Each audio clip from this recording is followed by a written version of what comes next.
All right, what is going on, everybody? And welcome back to the Mets Weekly Podcast as we are live at this very moment on YouTube and on X to recap the Mets versus Twins series, but as well as all the other rumors and news that has been going on in Mets land the past couple days. But before we do that, you guys know the drill. We got to do our usual house cleaning.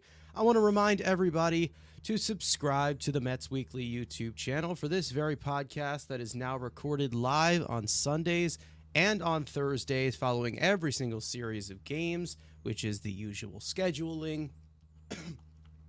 For those of you who are watching them on playback in the future and you want to join the conversation going forward, make sure to turn on those post notifications for our YouTube channel to not miss when we do go live. For those of you in the live chat as of right now, I want to let you guys know that we love reading your comments, your questions, your concerns, all of that great stuff. And if you feel like you're being ignored, you're not being ignored. They're just being starred throughout the show so we can keep the flow of the conversation going. We'll try to pull up as many as we can. Also, remember to follow Mets Weekly on X and on TikTok, which mainly features our co-host, who is not here today, Frank's instant reactions after every single Mets game, which is titled The Mets Frankly Post Game. For our audio listeners, make sure to follow us on all of your favorite listening platforms to not miss the audio version of our new episodes that is being recorded right now that go up 9 a.m. the following day. So without further ado, let's get into episode number 70%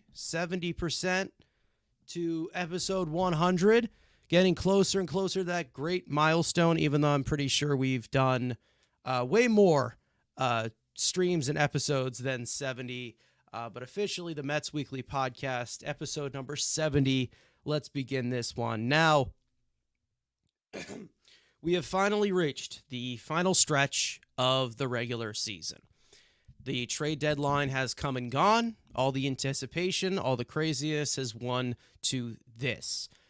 We will get into all of the trade deadline moves, some a little bit more specific than others, and we'll talk about how it kind of fits into this roster, what's been going on. We'll also talk about other moves that have been made in the effect of the trade deadline. Some guys that were DFA'd, some guys that were moved to the bullpen, some guys that may stay to the bullpen, some may enter the rotation. We'll see what happens with that.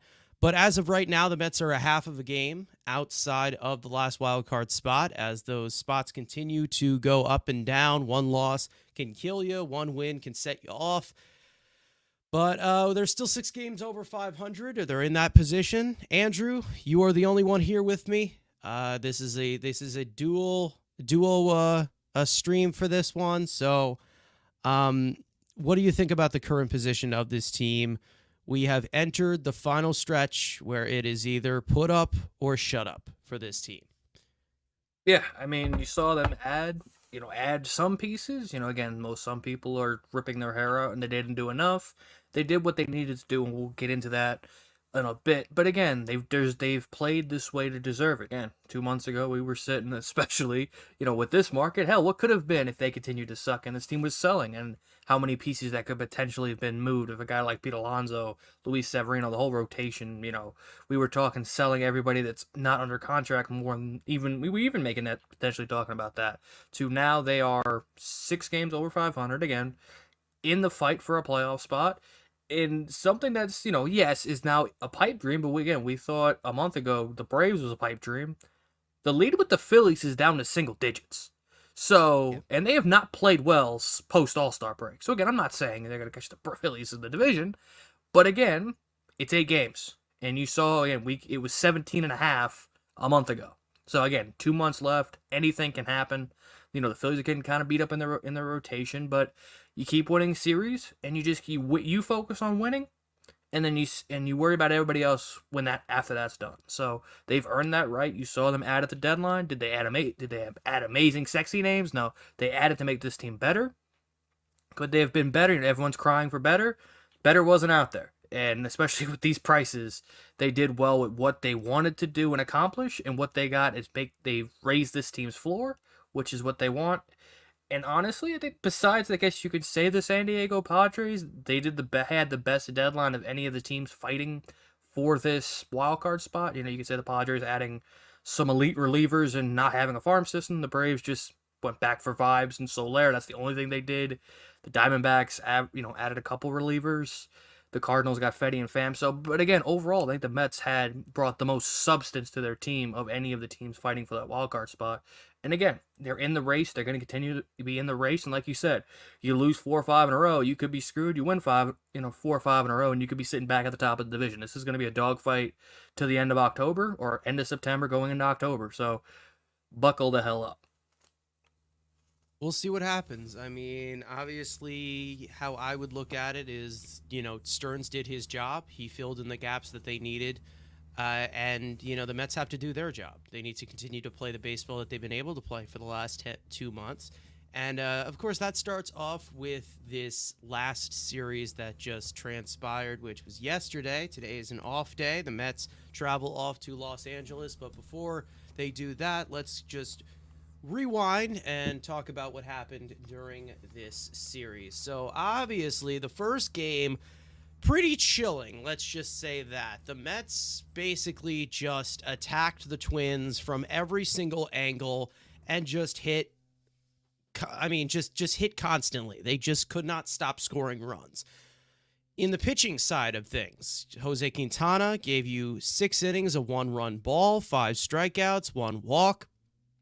He was pretty good, but the Mets just completely piled it on offensively. Like I said, 2 runs batted in by Nimmo. You had 2 runs batted in by JDM. Alonso homered. You had a run batted in by Lindor, run batted in by Vientos, 3 runs batted in by Jeff McNeil, 3 runs batted in by Luis Torrens, run batted in by Bader. Winker got his first hit as a New York Met, and the Mets won the game 15-2. The second game of the series. Shamanaya, brilliant. Amazing. One of the best starts from any Mets starting pitcher this year.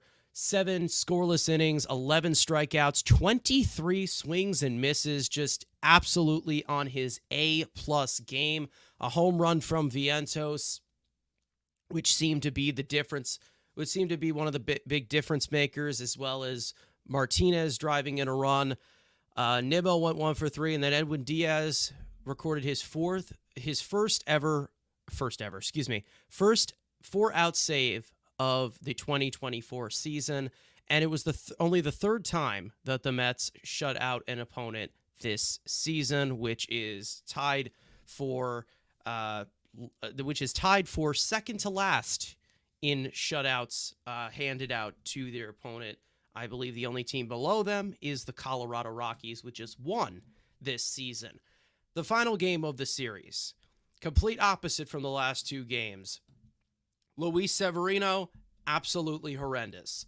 6 runs allowed, 2 walks, only 2 strikeouts, and just 3 innings pitched. He just did not have it whatsoever. Another home run from Vientos, which seemed like the majority of the offense. He had an RBI by Alvarez, but he continues to struggle. Hit from Lindor, 2 hits from McNeil. You also had the first relief appearance of Tylor Megill, which we will get into in a second.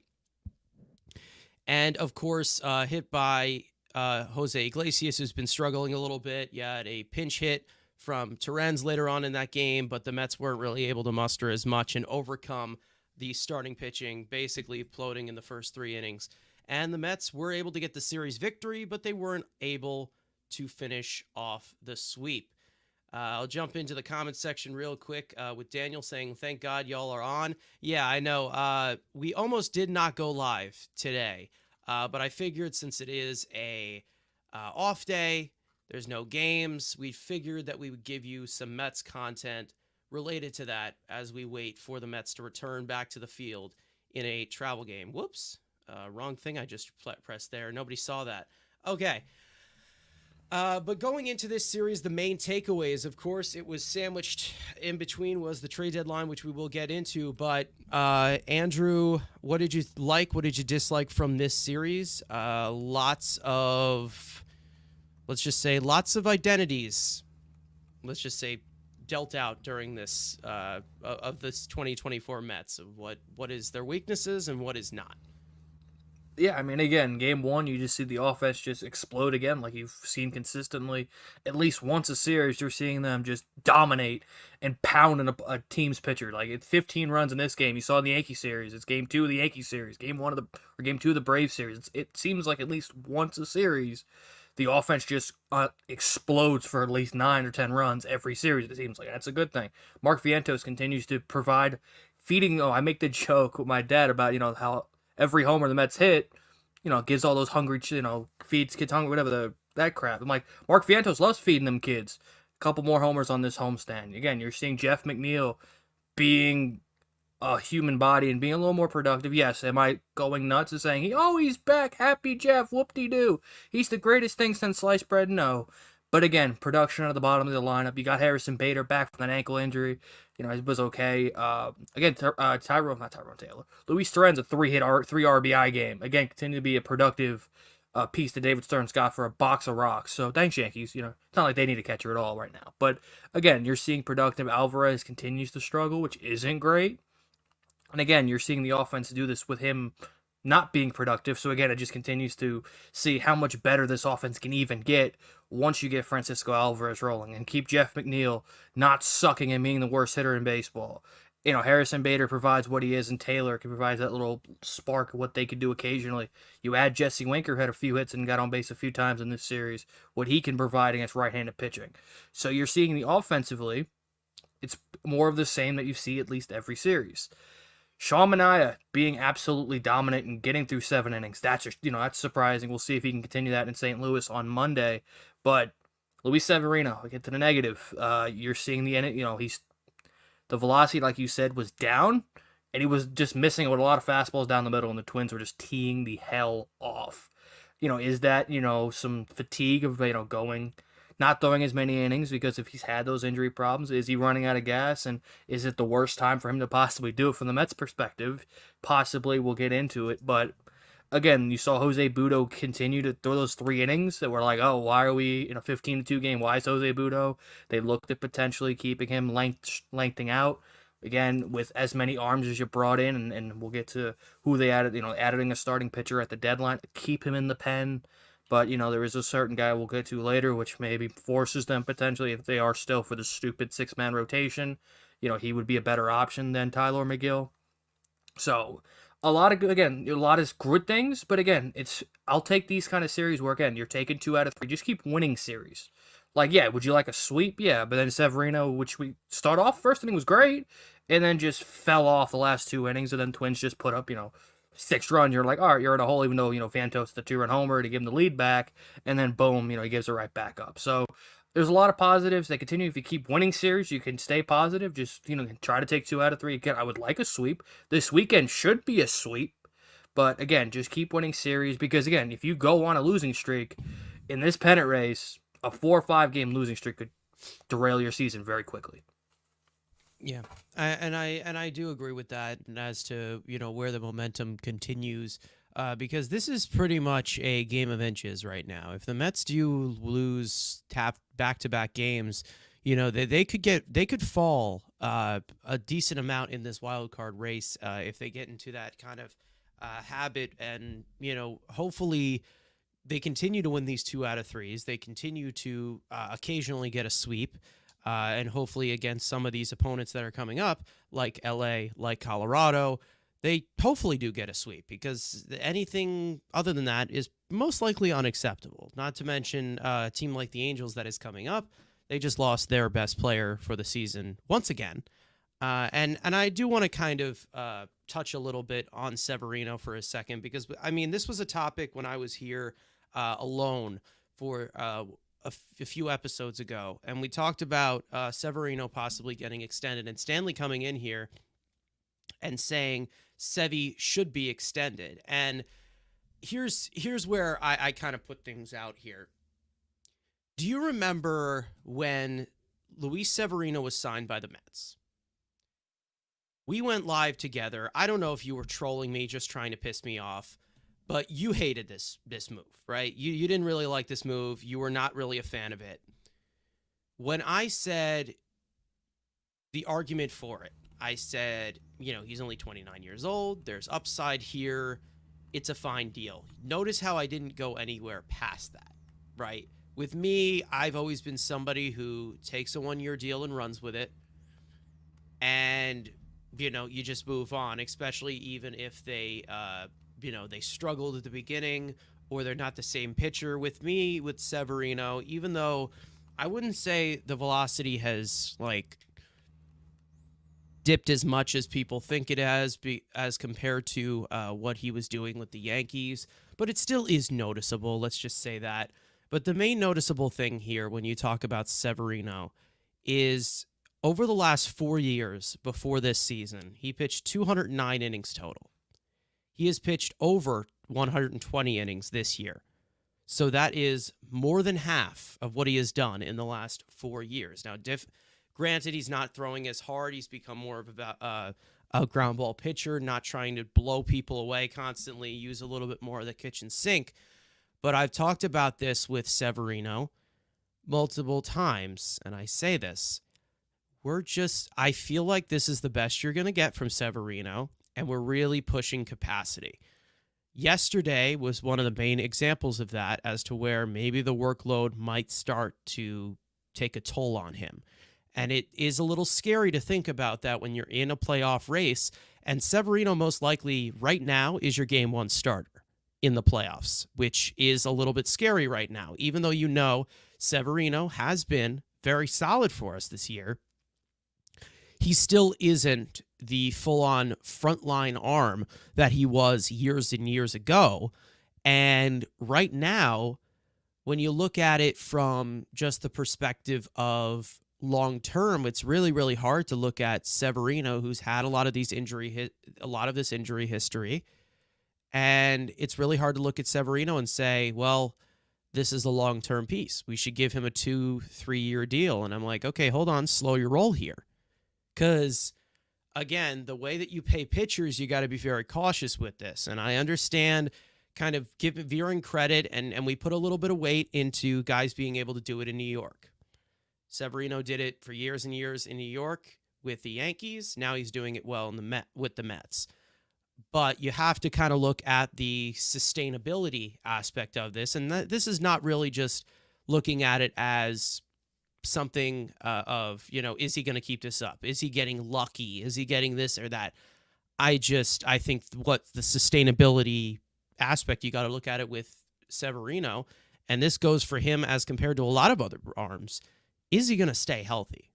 Is he going to stay on the mound enough to give you worth something of a 3 or 4 year deal in the offseason? And that's one question that I don't really want to take the risk with to find out the answer. What about you? Like, what is your thoughts on this whole Severino thing? Because then we'll move on with everything. Because I do think that this is a reasonable topic, but I'm not racing to bring him back. I'm not. And it's not just because of this last start. It's just there's red flags here with Severino. We've known this for a while. We even knew. Even when I was for this and you were against this, I talked about it. There were red flags with his health. Yeah. Again, he's had a really good year. I can't even be like trolling, hating, whatever. Again, he's had a good year. But like you said, he could be running out of gas because of that injury. He hasn't thrown a lot of innings. Like, over the last few years, he hasn't thrown innings. It gets the same kind of conversation. Everyone makes, we talk about, to the deadline about, like, oh, Garrett Crochet hasn't thrown innings. Like, Severino is similar type innings to Garrett Crochet. Completely different circumstances where Crochet is still throwing 100 and, not like Severino, But it's the similar conversation of, like, how much longer at this production, because his body, he used to, he had a few years in, like, 2017, 2018, 2019, where he was solid with the Yankees. That's 5 years ago. Like, now, again, is he running out of gas? The extension part, I've always made it clear, and especially, again, with price of pitching, like, you're looking at minimum a Taijuan Walker deal, which is that 4 at 80. Yeah. Which, for Severino, if he continues to pitch like he did throughout the season, that's not a horrible contract. 20-something million a year. Like, it's not, I'm not losing my shit, but yet, I've always finding the guys internally, because I do think there's some pitching down the line that can fill spots in the rotation. But I am also, and I think the Mets rotation, it's going to correlate. It's not going to make sense what I say first, but when I explain it does. The Mets and the Orioles of last year are very similar. At last year's Orioles rotation had a I know bunch what you're of talking about. just Yeah. guys. Like Kyle Bradish is an underrated arm, but he's the Grayson Rodriguez was a top prospect, but then was just kind of hit or miss. But they had a good rotation, and they added like Jack Flaherty at the deadline, and it's just they have a lot of good guys. I think the Mets right now have a lot of good guys, but there is no ace. There is no okay. Hand that dude the ball. He's going 7, and he's going to Well, shove. I think there is one. But he just got hurt. Well, yeah, And it's you can't. There's nothing I you know can do but about it. nothing about that, but. Yeah. How again, if we're talking off season thing, which again it's still early, but again, if we're gonna have that Yeah. conversation, for me with Severino and the whole staff, I think see how the rest of the year goes. Obviously, I think Manaea is gonna have to. I have no interest in Quintana coming back here. Again, even with Severino, unless it's like similar to the Taiwan deal, but again, especially with the price of pitching, he could get overpaid if he does. Let's say get to the postseason and let's say he dominates in a playoff game, can get himself paid.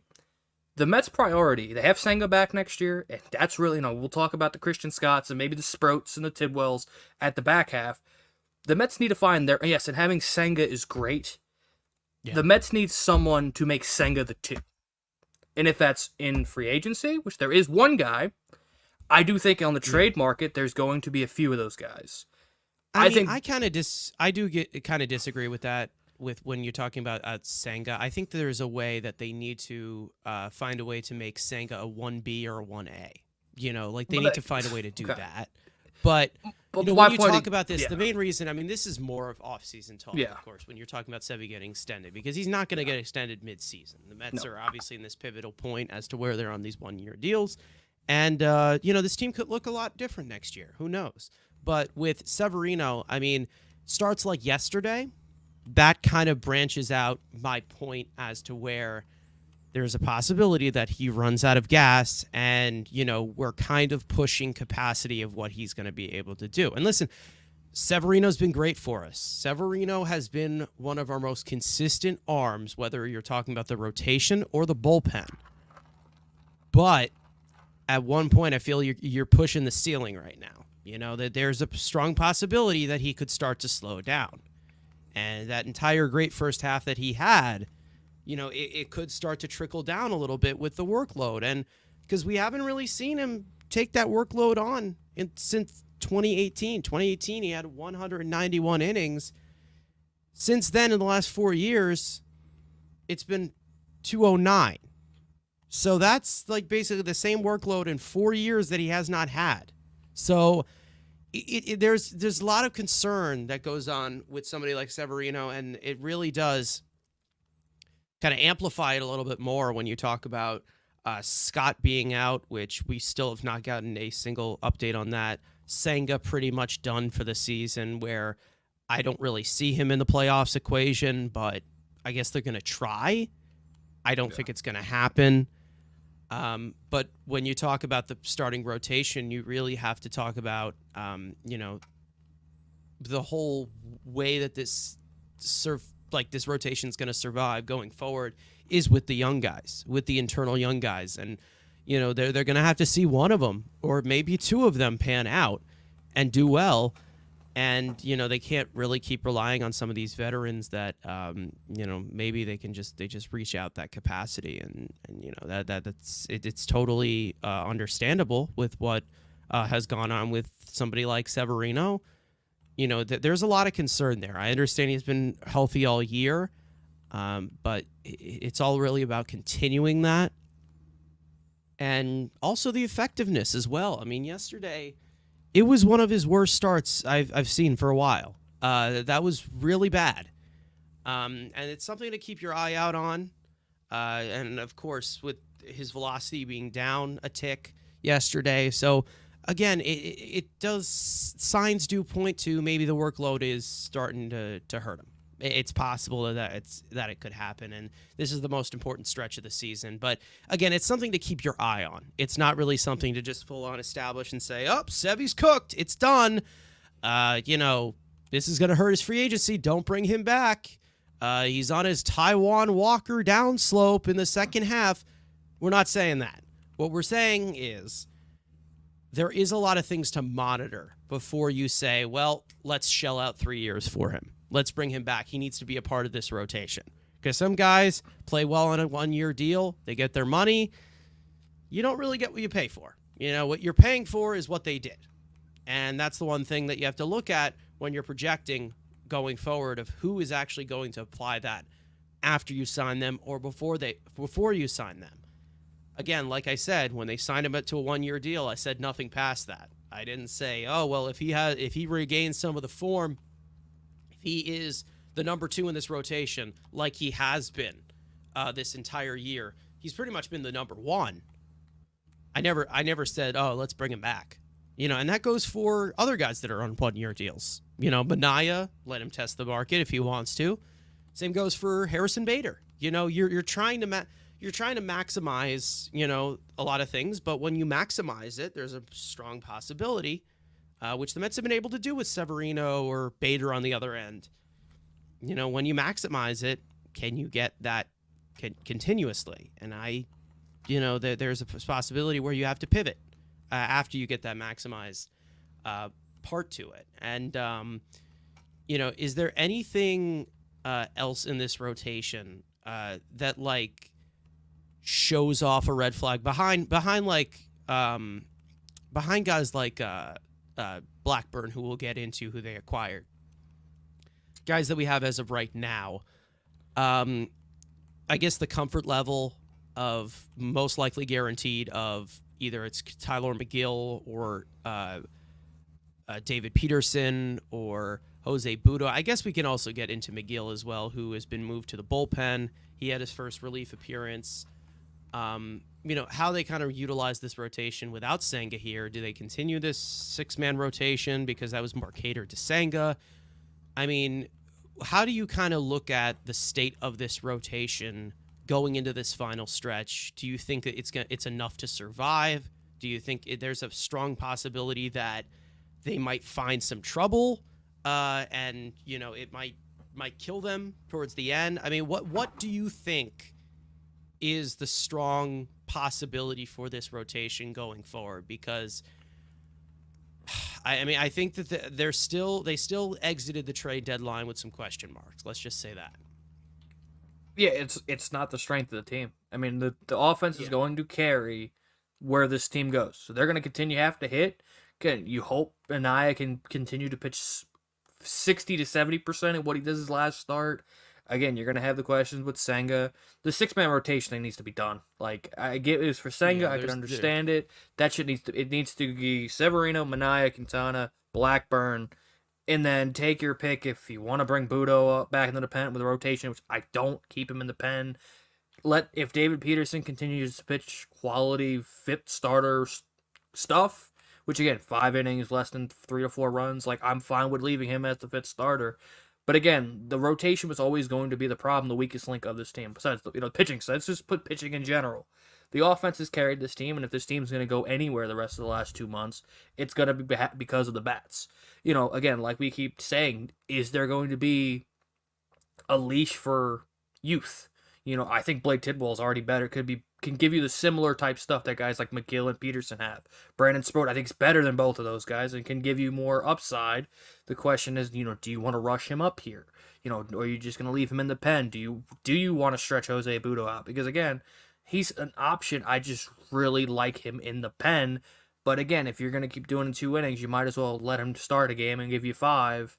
But again, then you're taking out a weapon you have in the pen, but they do have a lot of guys coming off the injured list to fill into that pen. I have a little bit more of a comfort level with the whole Budo situation as of right now. You can move him to the rotation, and I feel good enough about the bullpen as to where they added quite a few guys into there. Stanek's going to pitch a lot better than his debut. Let's just say that. Phil Maton has been solid.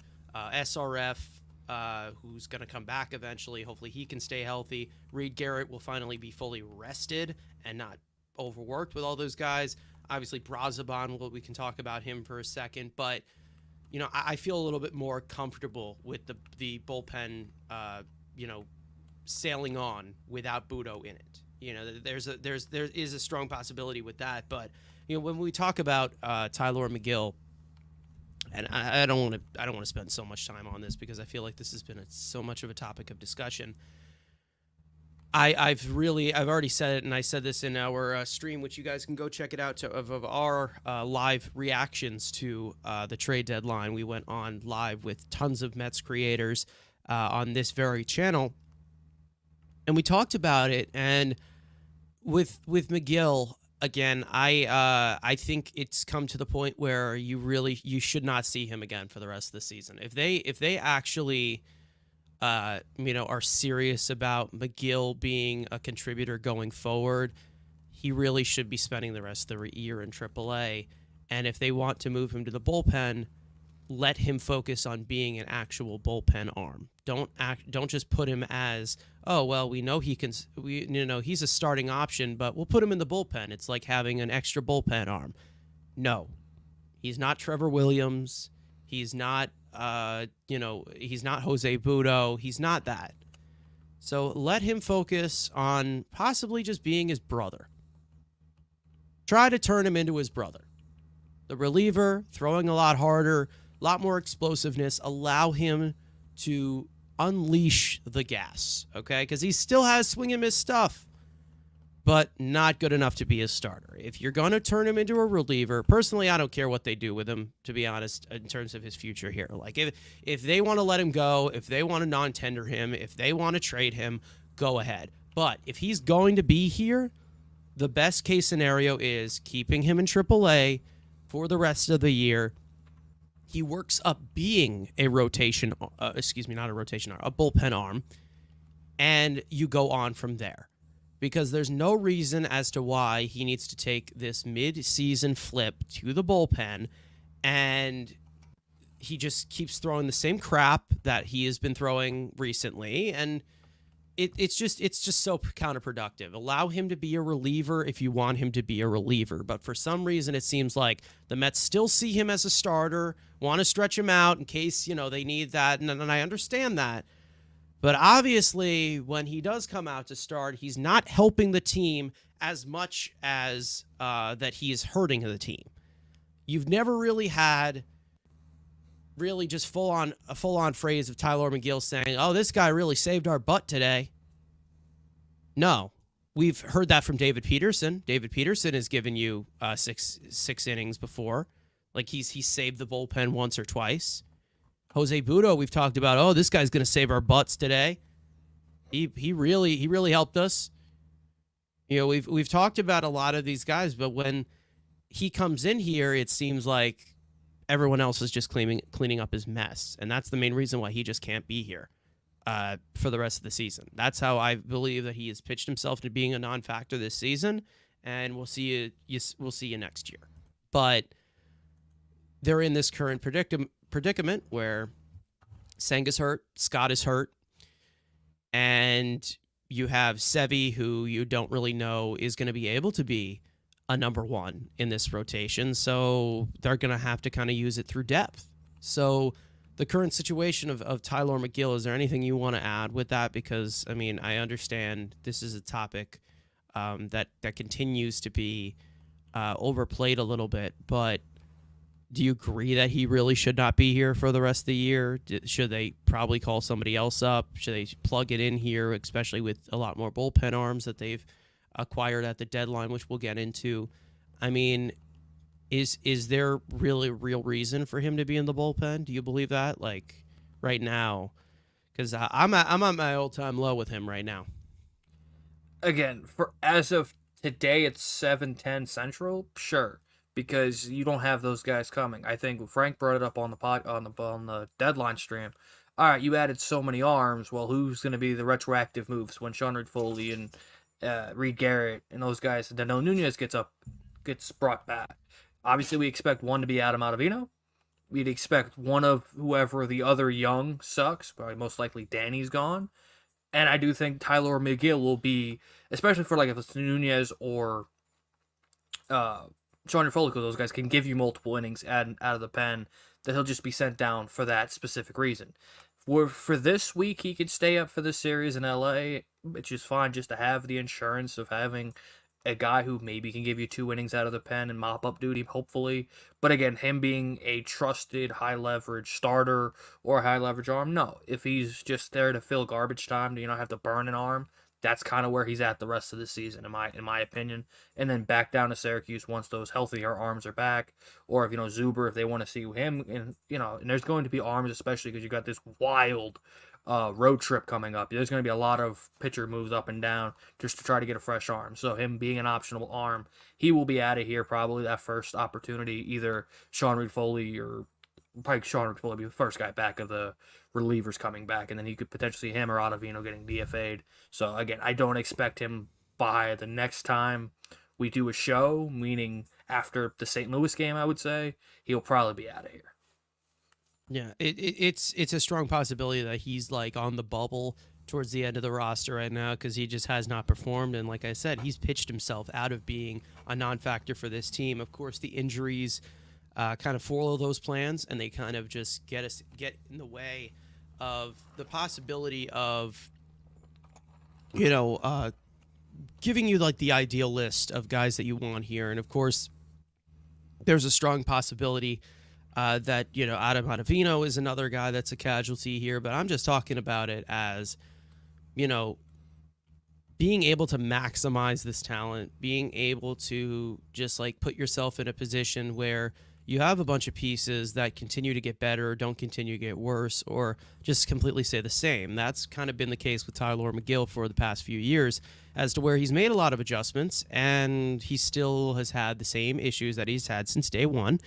And it has been a complete mess for him. So I feel like the best way for, if you want to keep him as an organizational guy, and again, this is a discussion for another time, if they do move on from him or not. But the problem is that I feel like it's not the Mets really setting anybody up to fail, because these players, they do still have to figure it out, because Tylor Megill was brought up as a starter. He was stretched out as a starter. But it's obvious that he cannot handle this type of workload. But it's gotten so bad that I feel like there's no business of him being in the major leagues as of right now. And that's kind of how I feel about the whole situation. I mean, maybe there's this, it maybe look like kind of a fantasy world as of right now because of all the injuries that they do have. But, once guys come back into full strength, such as, Reed-Foley, Reed Garrett. I know Grant Hartwig is still on the 40-man roster right now, but I don't see him coming up to the majors anytime soon. There is some moves that have to be made, because we know that Sean Reed-Foley is a lot more productive than guys like Ottavino or Megill. They have been this year. Reed Garrett has been, way too important to this bullpen. Obviously, they basically ran that guy into the ground to emphasize how important he was this year. So I think that, decisions are going to be made, but I don't know if they're going to be made for the right reasons. And that's the one thing that does scare me with the Mets doing this thing with Tylor Megill, because I believe that Tylor Megill, if you want him to be a reliever, you have to allow him to become one. And it's not just like, okay, put him in here and let's just see if that shit sticks. It's not going to stick. So at one point, they have to establish what he's going to be, and it seems like they still just have not been able to make a fair decision because of what we heard them saying, that, well, we still see him as a starter. That kind of shows me that they have not learned anything yet from this situation where Tylor Megill cannot handle a starter's workload. It's been established for years, and I just don't think they're going to do well by him at all, doing what they have been doing. And, it's not like me just completely defending him. I mean, even though I like Megill a lot more than a lot of other people do, but I'm just saying that if you want to keep him, there's a strong possibility as to where you're still just not doing well by him for him to actually succeed. So we'll see what they do with Tylor Megill. I think that he'll probably be in AAA eventually. And, we'll see what they do going forward with the pitching depth. But, I think that you have talked about this a lot and emphasized this a lot with the Mets pitching depth as to where we're really tired of David Peterson and Tylor Megill being the only options as to why we can add somebody else to the rotation or trade for somebody because we have these guys as depth. They're not depth. They just aren't. We've established this for a while, and for some reason, they just keep on going back to the well with that situation. Anything else you want to add, you can go ahead with this rotation, and then we'll get into the meat of this show, that being the trade deadline, which I want to recap. Again, like I've said, feels like 97 episodes. Like, this is it. Like, there's no if we're going into spring training next year, and the pitching depth includes Blade Tidwell, Christian Scott, Brandon Sproat, and then David Peterson and Tylor Megill are still in this conversation, then David Stearns needs to readjust, because this is it. Like, Peterson's outpitched him, so I can be okay if they decide to bring David Peterson back next year into the fold. Fine, keep him. He's going to be on arbitration, so you still have a few years of team control, so I'm not going to lose my shit. But this Tylor Megill experiment, it's over. Pick the line, go in the pen. If you can't handle it in the pen, trade him to Tampa Bay because they'll fix him. Yeah, I mean, that's kind of how we're at right now, because there's only so many times you can give these guys chances. I mean, at some point you gotta make a decision, and it seems like they still don't want to make a decision on Tylor Megill. I mean, even though they're not obligated to make one as of right now, it's just really been very awkward as to where they have not really been able to establish anything, and they just seem to be like, well, we'll keep all of our options open, and that doesn't sit well with me, especially when you have not had much success from Tylor Megill at the major league level. So let's get into this trade deadline. And of course, like I said, hinted it like a few minutes ago, we were live for the trade deadline, the last 3 hours of it, and we talked about it as it was going on. We were making those reactions for those of you who are in the stream. It got a lot of support, so thank you for that. And, when we talk about it from the Mets, just, I don't want to say, from success, because we still don't know what's going to happen when they've made some of these marginal moves. But I did ask you guys in the chat. We talked about this a little bit on Twitter. I talked about this a little bit with other Mets fans, but I do want to get your guys' opinion. So make sure to answer the poll if you have not already.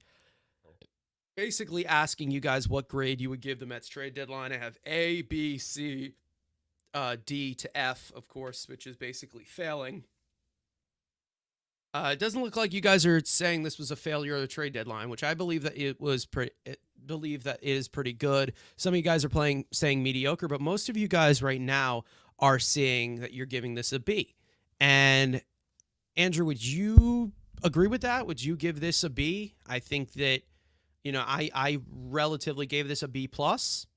That would be my main thing if you're doing the plus and minuses. But does that seem a little bit accurate for how they kind of address this trade deadline? What do you think?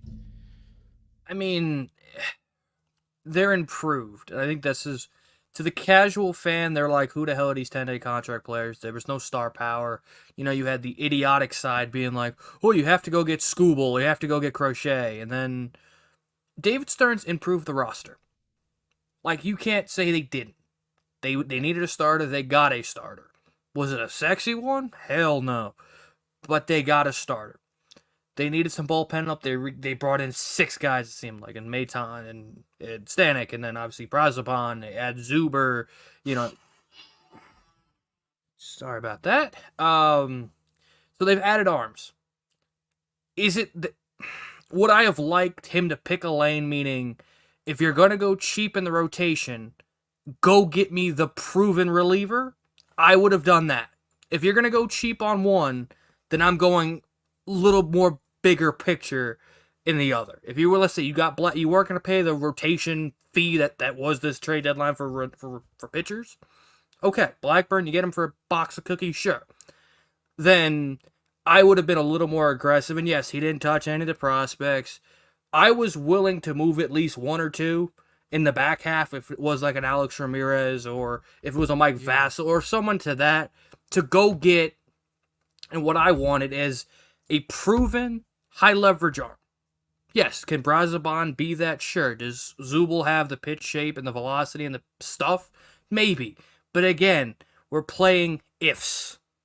And I understand this is not a team to go all in. It's not winning the World Series this year, barring some miracle, Diamondback bullshit. So I understand that. So he played it safe. I'm fine with it. Again, you want to give it a B, a C. That's relative. It was a good deadline for what they needed. They added Jesse Winker, which you wanted at left-handed bat. They went out of Jesse Winker's probably the biggest thing they added for the casual fan, and to just in general they improved the lineup. Again, you're gonna be disappointed for not having a guy that anyone's heard of, but I think overall wise it was a fine deadline for what the position they were in, especially what we were looking at 2 months ago. The team's better. It raised the floor. It didn't raise the ceiling, which is fine. Again, I just expect in the offseason, and this is something that I've seen with Stearns. He went back. He's got Jesse Winker in now 2 spots where he's been a GM. He brought back in the offseason with knowing Hauser and Tyrone. He needs to, which is fine, but I'm starting to see a little bit too much of that kind of small market mentality. Like, oh, I've seen this guy in other organizations. Let me bring him with him. It's fine, but we need to start seeing him adjust to that big market of, okay, I have 2 options. Because he's been used to, I have 2 options. I have an option that I can afford, and I have my dream option. He needs to start realizing he can get those dream options. And I'm not saying there was nobody right now at this deadline, but there is some things that, again, that needs to be addressed in the offseason, where he's looking at, I can afford this, but I want this. I need him to look more, and again, this is an offseason thing, but for this deadline, he went with everything I can afford, I can think is a great value, that's fine. Which is what this team deserves. That's necessarily his fault, though. That's the thing. Again, that's necessarily his fault. I mean, we talked about like the Astros kind of screwing up this entire market for what they gave up for UC Kikuchi. I mean, I'm not really going after David Stearns for not shelling out the entire top 5 of this farm system for Tyreek Skubal. I'm not going after him for that. And I'm not. I've made that clear with you, and I wanted to say the Mets were never getting Tyreek Skubal. So the fact that people were like, oh, Tyreek Skubal was available for one team, the Baltimore Orioles, because the Tigers wanted to put Skubal on the market because they wanted to get Jackson Holliday, Kobe Mayo, or Samuel Basello. The Mets don't have a prospect that could sniff those 3 guys. So Tyreek Skubal was never going to be a New York Met. You could offer him me Jet Williams isn't that appealing to? You could offer the whole top 10 in Detroit would go, no.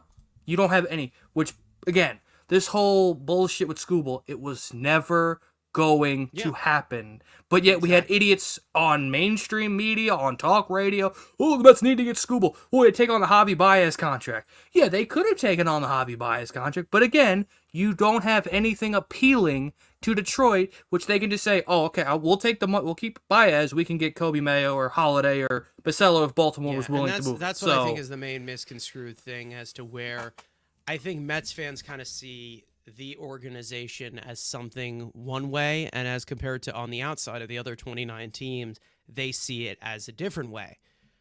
And it seems like the Mets did get a lot of interest in a lot of their top prospects because David Stearns did say that multiple times. A lot of their top prospects have been mentioned in trade offers, but they just did not want to go for it. And listen, I'm not really upset because, no matter what you did in this top 10, giving up anybody, you were 100% going to overpay. Let's just say for what the Orioles did, they needed starting pitching to kind of complete a young team that is aspiring for the World Series right now. They got Trevor Rogers. We already know that they paid way too much for him. We already knew that before he even pitched for them. Well, he just pitched for him, and he gave up 5 earned runs in the first 3 innings today. So like I'm saying, the prices for these mid-rotation starters, these back-end rotation starters, were outlandish. So what they gave up for a Paul Blackburn, I call that a full-on win throughout the entire league. Now, I do want to get into Paul Blackburn, and then we'll talk about Brazoban as well. We'll talk about the other deadline acquisitions when they do get called up and if they make an impression up here. But I do want to talk about these two acquisitions that they did make at the trade deadline. One being Paul Blackburn. Now, Blackburn was acquired from the Oakland Athletics. The Mets made yet another trade with the A's. It seems like they like a lot of the A's starting pitchers. Remember last time we did do it with Chris Bassett. This time they did it with Paul Blackburn. Now, Paul Blackburn was acquired for Cade Morris, who is a pitching prospect, third or fourth round pick last year. And he's been okay in Brooklyn. He hasn't been crazy. I actually got to see him pitch live. This is a future mid-rotation, back-end rotation guy. And that's who they gave up to Oakland in exchange for Paul Blackburn. Now, unlike somebody like Chris Bassett, who they got in, Paul Blackburn does have control through 2025. He will be a 2026 free agent, so we have him for the rest of this year and the next year, which is pretty encouraging that they were able to also get somebody with some control for that low price, which I would say is very, very encouraging. Now, of course, with my wordplay, I got to talk about it. Let's do a little bit of a full rundown on Paul Blackburn of what we are getting with this guy, because he is going to be pitching very, very soon, the first game of this Angels series, which is going to be tomorrow. So let's talk about the new man in Blackburn. Sorry if you guys don't like these puns, but it's never going to stop. I apologize. Now, Paul Blackburn is not somebody who throws hard whatsoever, but he's a huge glove side type of guy. And, he obviously has a lot of the breaking pitches that he likes to throw a lot more to left-handed hitters, of course, with a lot of the arm side run that he has on his slider and his curveball. He did miss the first 2 months this season due to a stress fracture in his right foot. But when you talk about durability, there obviously is some concern. But if you're talking about full-on distance that he can give you, he has pitched 6+ innings in 15 of the 29 outings of the past 2 seasons. So that's good for a team that has really struggled to get length in and out of the season. So that's something that can definitely benefit the Mets rotation. Now, he does throw from a higher release point, which is the main reason as to why you're talking about vertical approach angle, which we've talked about many times on this show. 6-pitch mix. And, of course, his vertical approach angle on his fastball doesn't seem fairly good, mainly because it just does not really grade out fairly well.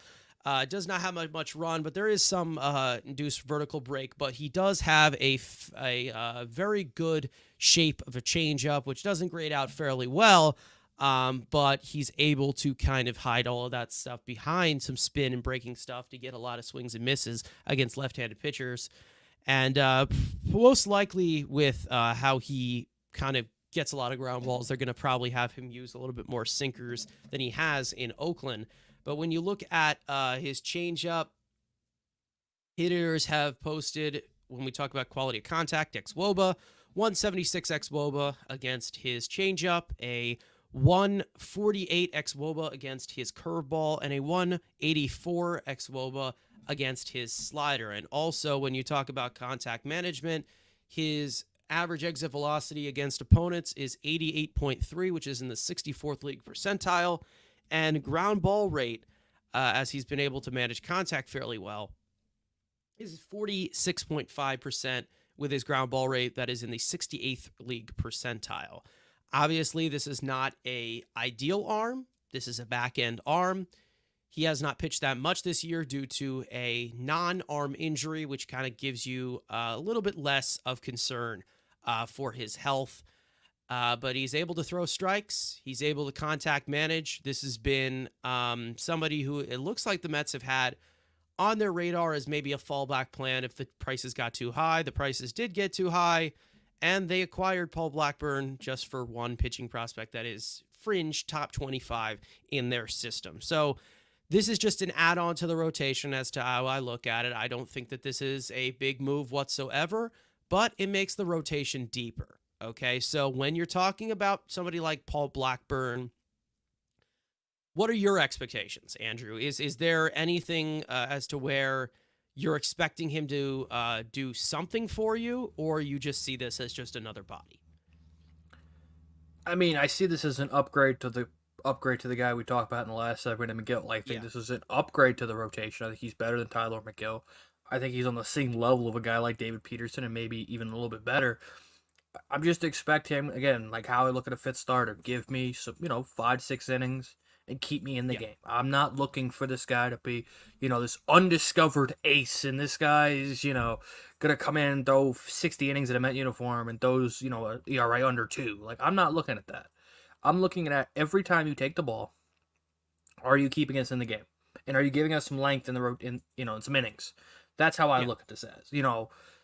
Is it sexy? No. Again, we all wanted a bigger name starter, but again, would you rather trade Alex Ramirez, Kevin Parada, and Dom Hamel for Yusei Kikuchi or Jack Flaherty?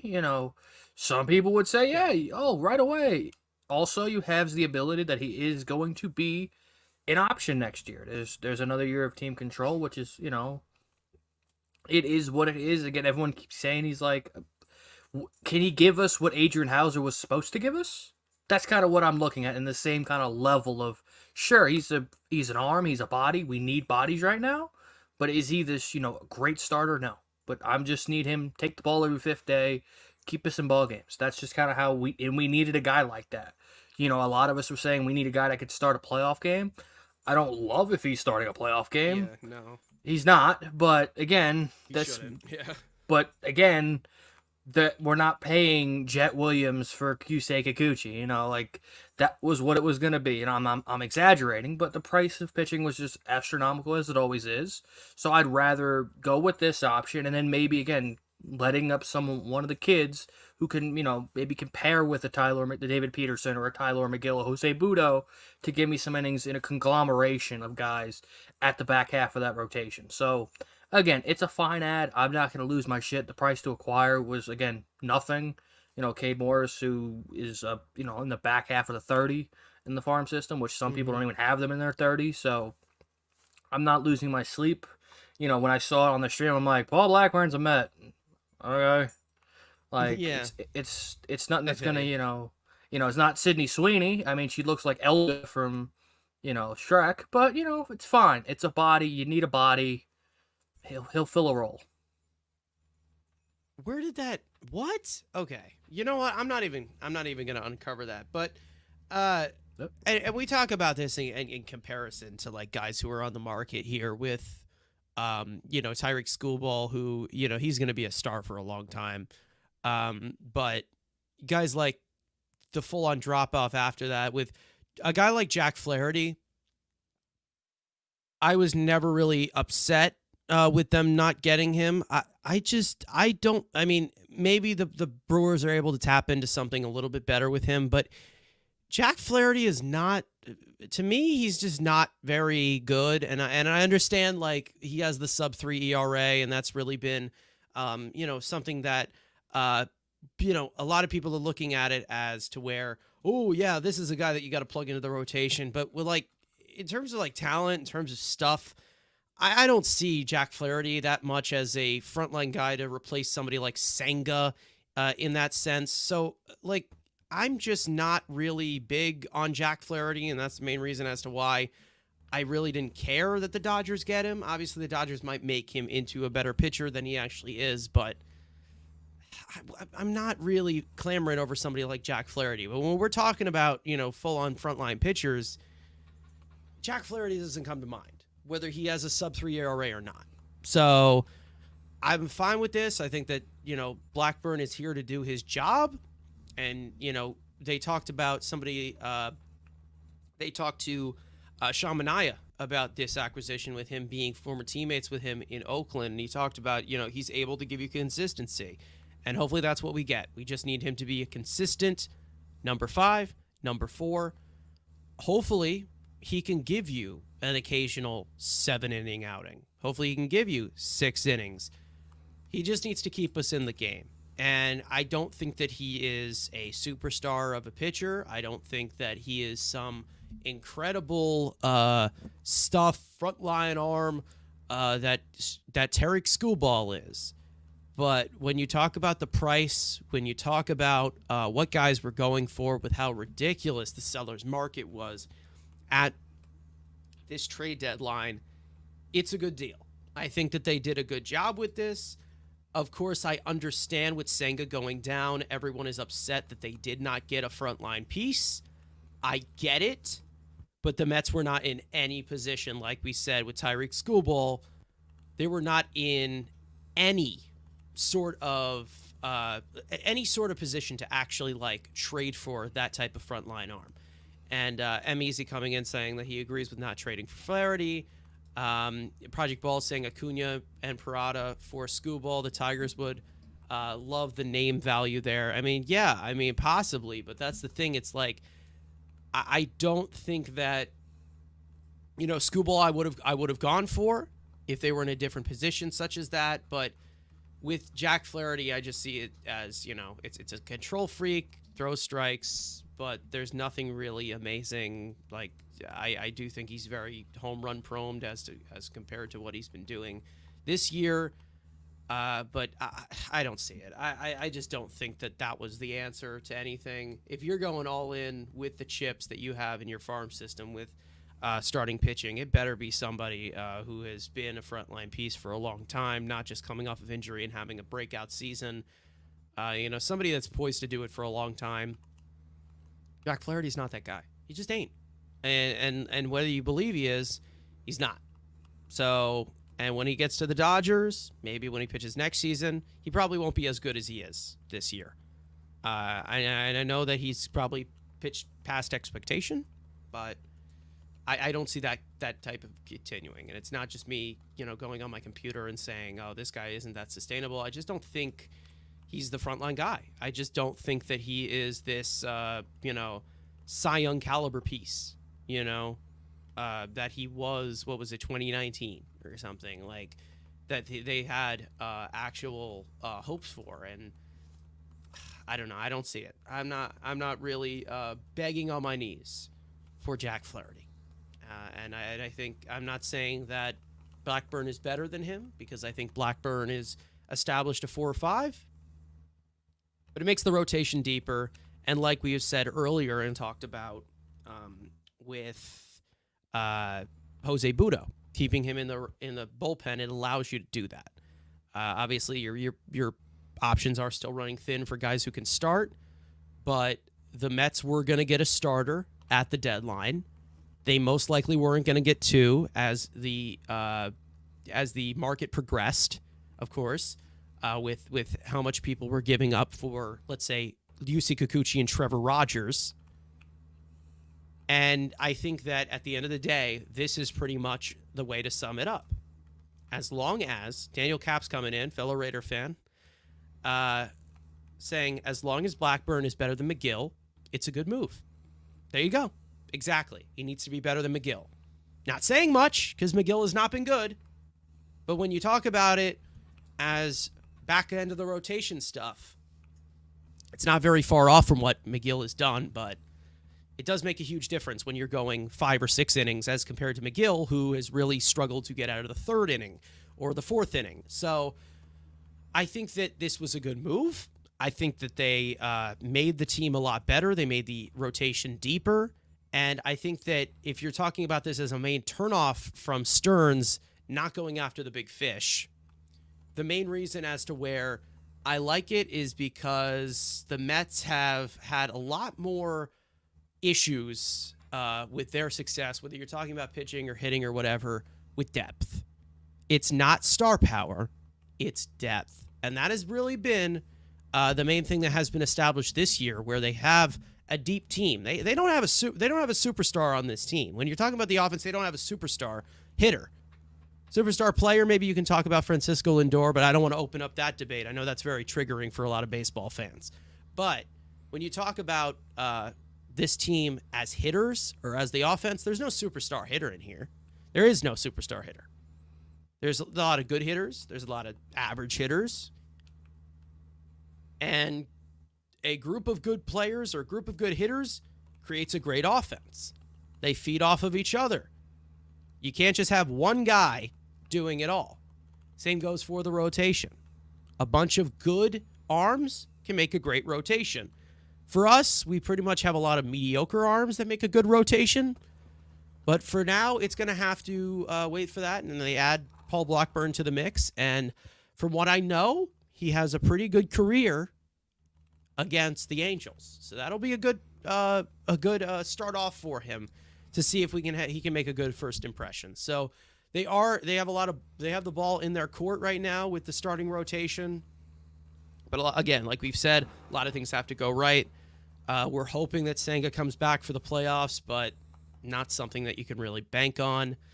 Paul Blackburn, I think, is a quality arm. He's a major league arm, and he's somebody that I'm going to trust a lot more than Tylor Megill, especially as compared to David Peterson as well, because I don't trust that guy, and I really don't think that he is as good as people are saying he is.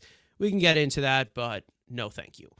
Anyways, let's talk about the bullpen as well. I do want to bring this one up because we did acquire a man named Huskar Brazaban, who is a monster, I'd say. He is quite the specimen. Let's just say that. The Mets acquired him from Miami in exchange for Wilfredo Lara, and the Mets also did acquire Tyler Zuber in exchange for Paul Gervais, somebody that a lot of people were talking about in preseason, but we'll get a little bit more deeper into him when he actually pitches for the team. He's starting off in AAA Syracuse.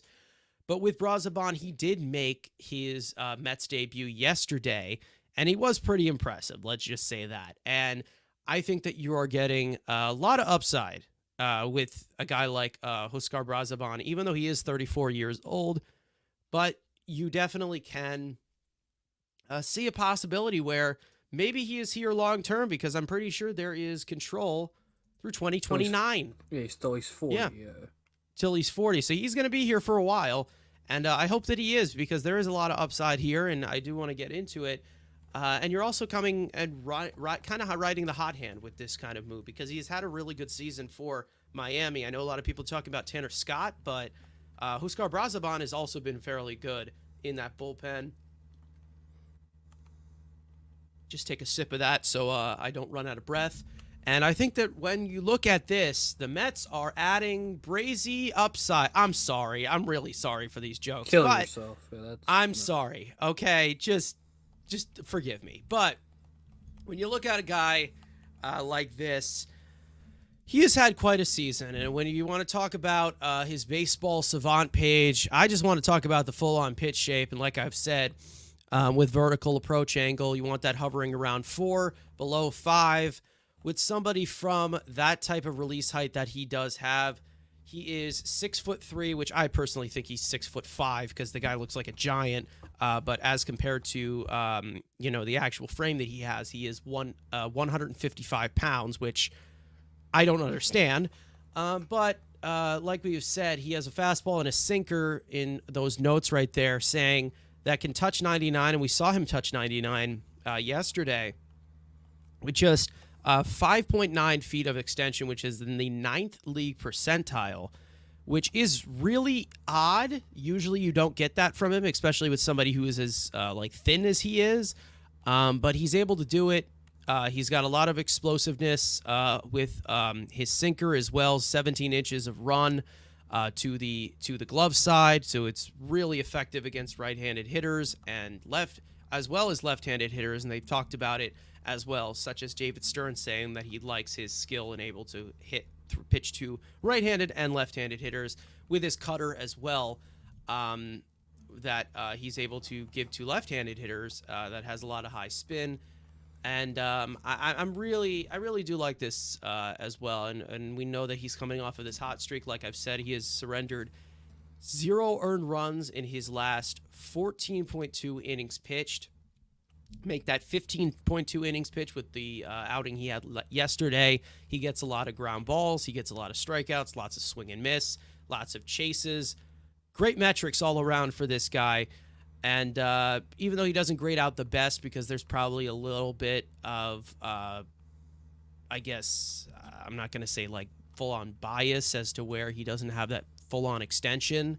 I'm going to guess that's kind of how he grades out, mainly just because of that. But I think that this was a great add to the bullpen, especially when you're talking about the relievers, you're talking about the bullpen in general, that has really been hurting this year when you talk about workload.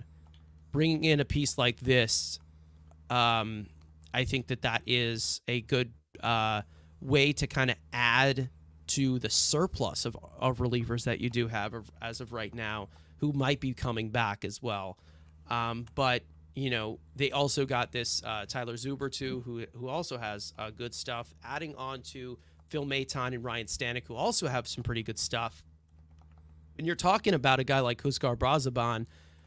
He has had not the best career so far, but there is a lot of upside here, and I really think that they kind of hit it out of the park with this one, especially giving up somebody like Wilfredo Lara, who has really struggled in the lower parts of the minor leagues this year. So what do you think about this move? How they kind of utilize him. I know there's a lot of talk about him maybe being a possible setup guy in the back end, maybe being a middle reliever.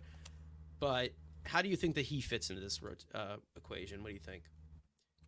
Yeah, I mean, again, it's a guy with a lot. According to Baseball Savant, he has 6 pitches. I mean, you had 4. I guess he rarely throws the other 2. But again, Baseball Savant page, like we always make the joke, good Baseball Savant page, good ERA, makes good reliever. And again, especially the price to acquire relievers at this deadline was just, again, Jason Adam went for Dylan Lesko plus, again, the Tanner Scott deal, just AJ Preller saying, fuck them kids, respect. Some of you guys would love AJ Preller as a GM because he doesn't give a rat's ass about prospects, but the price to acquire was nothing. He has the upside to be a high leverage guy. Also, I think Gary was saying half of, I think he's had now 21 is now, half of his appearances has been over an inning plus of appearance over an inning, pitching over an inning, which is good. Again, it continue to having assets to shorten games when you need. Again, the Mets have seen like Dino Nunez and obviously Sean Dufoley can do it. Having a lot of guys that can go multiple innings out of the bullpen can save a bullpen on a certain night. So again, I think it's a good acquisition. Again, it's a nobody cost. Again, this is kind of a David Stearns type move. Most people don't know who the hell this guy is. Hopefully, again, the first outing was very good. Hopefully, he can keep that up. And again, have a high leverage arm that can give you multiple innings if need be. And again, he does have a minor league option, which again, just to have in the back pocket, which is always good. Same thing with Zuber, which he's already optioned down at AAA. You need as many optionable, flexible type guys, especially with all the guys you're bringing in, all the guys coming off the injured list. So it's a good pickup. For the price to acquire was great. The stuff looks great. He looked good in his debut, unlike Ryan Stanek. But again, they bring in Stanek, they bring in Maton, they've rebuilt this bullpen on the fly. So again, let's see if he can keep this going and make this weakness his strength. And like I said, with them kind of just adding in. Just a lot of these guys mid-season, we really haven't seen the Mets do that. We've kind of just seen them let it just hang out to dry a lot. And when you're talking about guys like in this bullpen, and I do want to bring this up, and I have to find it first. When you look at the Mets opening day roster from this year, the only guys that are left from it who are active are Adam Ottavino, who we hope is on his way out when it gets fully healthy, and Edwin Diaz. So when you talk about, the whole bullpen as a whole, they had a lot of turnover, and they've been able to kind of run by with it, hold on sometimes by their shoelaces, but they've kind of gotten into the point where they've kind of just weighed out the options, and they've been able to kind of wean out the weak parts to it.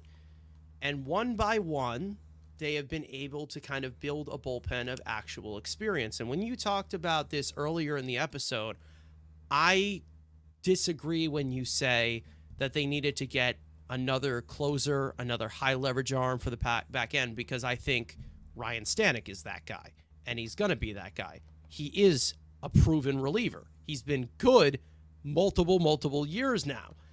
So when you talk about somebody like Ryan Stanek, who is been proven, but nobody knows who he is, because apparently if the person is not Mariano Rivera, they stink. I think that is the guy you got. But also, I think they're also banking on a guy like Dinel Nunez, who's most likely going to come back next week, who's going to have a short stint as well, who, when he's healthy, he has been established as the eighth inning guy. He's going to be in the eighth inning. He's earned it. He's been our best reliever this year to get it to Diaz. So when you talk about the bullpen, I think that they've done a really good job with it.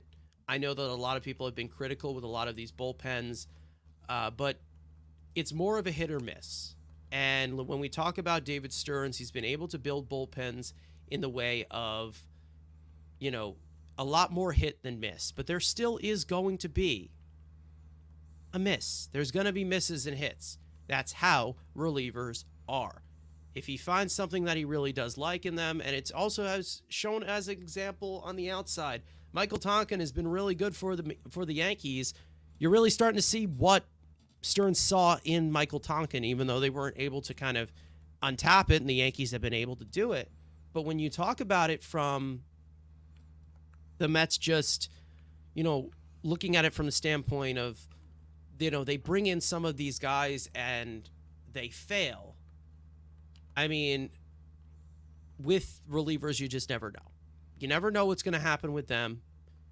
Some guys you can get a little bit more of a read on than others. Some guys have a patented problem that they need to work through. But when I talk about, all of these acquisitions that they have made, I am more comfortable with this bullpen than I ever have been throughout this entire season, because I feel like one by one they've been able to fill in some pieces, and they've been able to fill up the depth chart as to where some guys who are getting a lot of appearances, or some guys that were having a longer leash, maybe they're starting to get cut off as well. I think that Phil Maton is an established piece. I think Ryan Stanek's going to be an established piece. I think Brazaban's an established piece. And then they're also just waiting for the rest of the bullpen to get healthy. We know that Edwin Diaz is going to be here. Brazaban is there. We're waiting for Sean Reed-Foley and Reed Garrett to come back, who have both been good for us when they've been healthy. And they're waiting for Dinel Nunez as well. So that builds quite a good bullpen for you. We don't know about the depth yet, because the depth might run a little bit thin, because we have seen a little bit more unproven guys from there. Guys like Tyler Zuber, who we don't know what he's going to do. He's going to start off in AAA. Guys like Grant Hartwig, who have not had a lot of success at the big leagues. And there's also another piece as to where one guy that I hope, we hope, but it looks like he hurt himself again, that being Bryce Montes de Oca, who you hope that can add to this bullpen. And hopefully they find a group of guys that they do like. They find a combination that can fit. So as opposed to this year, where there's been a lot of bullpen turnover, and, when the Mets look at this from, any fan looks at this from their eyes, and I'll say this and then we'll move on. I think a lot of people see this as a failure. These guys, Ore Lopez, Kyle Crick hasn't even pitched for us this year. Or if you're talking about Jake Diekman, who has not been good. Ottavino has not been good. They call this, I call it like I see it here. What I see it as is accountability. The ability to pivot from a piece that has not been productive for you. Has there been longer leashes than you expect? Yes, but I think that there's more of a sustainable aspect to that, where they're like, okay, let's see if this guy can keep it going. Jake Diekman, we knew that he was on, he was on thin ice at one point. They were hoping to see him fix it, but he did have that little 58 games pitched in to get his vesting option. So they had to make a decision before the trade deadline to keep him. And it seemed like that was the main reason as to why he was staying for so long. They got rid of him. He's gone. They made improvements. And like Stanley is saying, this bullpen is improved. You have a lot more stable arms in there, and hopefully they can execute. It's become, I think this has become one of the strengths of the team. And you can doubt it, saying that, what does this guy know? It's David Stearns. This has kind of been what he's been able to do. And he's kind of been able to wean out the weak and kind of elevate the guys who have been really good. Now, when we talk about the actual games on the field, let's get into studs and duds. Everybody's favorite segment, one guy that we want to put on a pedestal for their play in this series, and then one guy that we can pretty much toss to the wayside and who have not really been good in this series. I'll start with you, Andrew. Who do you got as your stud of these last 3 games? Yeah, again, we called this guy out on a segment a few weeks ago, and ever since we've called him out, he's pitched the best game he's had as a Met uniform. I'm giving Sean Manaea, again, just absolute domination in that start. Swing and miss for a team that's supposedly the best team against a breaking ball. They couldn't hit a breaking ball if they fell out of water that start. Manaea was great, so I'll give Sean Manaea some flowers. All right. Well, MEZ did the work for me. I'm going to give it to Mark Vientos. I mean, just continuing to be an offensive contributor in this lineup. Extra base hits out of extra base hits galore from a guy like Mark Vientos, who's basically just taken the job and ran with it. As he continues to get more big league time, he just seems to be a lot more of a poised hitter. Yes, there's still a little bit of the swing and miss. Yes, there's a little bit of frustration, but he's still young. There's still a lot of upside in that bat, and let's just say he hits the ball harder than pretty much anybody in this league. And among third basemen, let's just say when you're talking about that position, he probably should have been here on the opening day roster. And if you're talking about, guys who were here from the very beginning and a lot of turnover, that's another example as to where he didn't seem to be in this equation, but now he's kind of played himself into it. And it looks like, he's got the job. And it's kind of putting that other guy that Andrew loved so much, that Andrew thought was the greatest thing since sliced bread.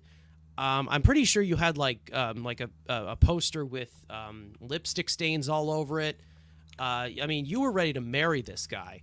Well, I mean, he'll just take and he turns out to be garbage.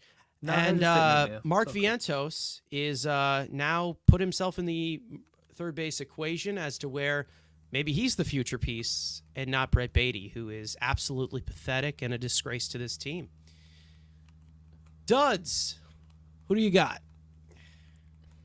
I mean, there's only a few guys. Again, the team is, offensively. Severino with the stinker, you could say that. You could say Francisco Alvarez. I know he did have an RBI in one of the games, but he just looks kind of lost offensively right now. Yeah. Like, a lot of rolling over to third base. And, I'll give it to Sevy just because of the start, because, again, this was after the deadline, and going for a sweep after the deadline, where this is now your ace, and he kind of just lays an egg like that. So I'll give it to Sevy. Again, we've talked about some question marks. We'll see you next time against, I think, is it Seattle? He's pitching the first game after the St. Louis stop at St. Louis, because Manaea is pitching the St. Louis game. So I'll throw Sevy under the bus after a bad start when we need him after the deadline. Yeah. Obviously. Would have been nice to have that sweep, of course. I mean, the Mets probably should have hit a little bit better in there, but they were able to get 3 runs. If Sevy did not blow up the way that he did, they probably could have gotten the sweep. So that is obviously well warranted to give him the dud. He was not himself whatsoever. I guess I got to give it to Alvarez as well, mainly because of just what he's looked at at the plate. And we'll get into this more in the offseason. But I do eventually want to talk about Francisco Alvarez's bat and the full-on sustainability of it. I still really have some question marks about his bat, and I can kind of set that off as to where, he's a catcher, and you don't really expect that offensive production from him, but we all knew that the raw skill coming from him was the power, the offensive ability. Obviously, it's there defensively, and he makes a huge impact on the field, but there are some red flags with him offensively that I'm not too keen on going forward, and hopefully there's some adjustment um, made in the offseason for him to become a better hitter, because I don't really think that there is a way that he can just rely on the raw power that he has. I think there are a few adjustments that he does need to make. Now, when we talk about other things that are going on with this team, let's get into the injury report right here. Sean Reed Foley struck out the side on 13 pitches in a Double-A Binghamton game yesterday. We don't know when he is going to return to the Mets bullpen, but he is currently on the injured list with a right shoulder impingement. Definitely would be a huge boost to this bullpen once he comes back. Grant Hartwig, who is still on the Mets 40-man roster, began a rehab assignment in Lohay, Port St. Lucie on Tuesday night. This guy underwent surgery on his left knee to repair a torn meniscus back in late June. He is finally getting back into action. Starling Marte, we did get a little bit of a development on that. He is to begin a rehab assignment on Monday for Low-A Port St. Lucie, and he's also expected to play for Double-A Binghamton towards the end of next week. We don't know when he is going to return to the Mets lineup, but he is returning to action this week. Brandon Nimmo was removed from Wednesday's game for the second time in this week after fouling a ball off his left foot. His foot is sore, but the x-rays did come back negative, and he is expected to play against the Angels tomorrow night and be back in that lineup. Brandon Nimmo has been struggling a little bit, so hopefully we can kind of just move forward. I mean, I'm not really worried about the whole situation with Nimmo. I mean, I know that eventually he's going to produce. He'll snap out of it. Hopefully they can do that. And PB coming in here asking me if I have a cold. Yes, I am getting over a cold. So if I sound a little raspy, you're going to have to deal with that for this episode or probably the next episode or something like that. But we did go live for 3 hours plus for the last 3 hours of the deadline. So that's why we're going to probably cut this episode short. But, when we talk about just the Mets as a team, this is the final stretch of the season. Let's just say that. There is we can improve this. We can make these moves. That has come and gone. There is some guys on the waiver wire maybe you can pick up. I get it. Yes, we know. But nothing impactful into the trade deadline when we talk about just the team, improving in those areas. They made those moves, and now it's time for the Mets to do their job. Overall, I can just say the Mets just need to continue to play good baseball. Let's just say keep pace with these teams that you are behind, keep pace with these teams that you are in front of, and hopefully they can take advantage of a lot of these teams that have not really, that have not really done, that are not really that good. Let's just say that. Teams like the Angels, teams like Colorado, they have to take advantage of those teams. I understand it's really hard to play those teams that have nothing to play for. They're more relaxed, they're less tense than you, but they got to get the job done in order to clinch one of those playoff spots towards the end of the season. We go into the final stretch. Easy coming in saying Pete needs to get it going now. It's time, damn it. Yes, you're correct. Pete has started to heat up a little bit recently, but we're going to need a lot more compared to that. But other than that, final words. Andrew, how do you feel after the post-trade deadline, going into the final stretch? What do you think? Yeah, you're locked and loaded. The next time I will be on the show, I will be able to see the team live. I will be in St. Louis for the makeup game. So, again, I didn't think I could see that. I wasn't expecting this makeup game to actually mean anything 2 months ago. Now it's right in the middle of a pennant race down the stretch. Again, you need to take advantage. Angels suck. Yes, you got to face Tyler Anderson in game 1, but there really is nobody else in that rotation that's at least mid, so you should be able to dominate. No Trout. Rendon, I think is he hurt? Maybe not. But if he's there, who cares?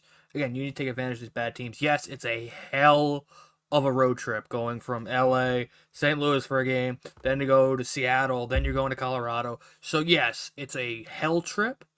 But again, you need to take advantage of playing these bad teams, and they've done that for the most part. You before the All Star break, we didn't do as great as we should have. But again, you got the reinforcements coming. You've already had some come. You've got more coming, and there may be some young, youthful exuberance potentially added at some point in August. So again, do what you got to do, take care of business that you know you can do, and again, just keep hitting. That's kind of the easiest way to say it. You hit, you win. All right. Yeah. Couldn't have said it better myself. But either way, thank you guys so much for watching, listening. For those of you who came in, watched the whole thing. For those of you who came in for a little bit, and for those of you who just tuned in live as well, make sure to subscribe to the Mets Weekly channel if you have not already. Turn on post notifications for this very podcast, which is recorded live on Sundays and on Thursdays, following every single series of games, and with along the audio version dropping the next day at 9 a.m. Make sure to follow Mets Weekly on TikTok and on X. Follow everybody individually. The links are in the description. Let's go Mets, folks. We are in the final stretch. It is time for the Mets to put up or shut up, get into the playoffs by any means necessary, and we'll see you guys next time.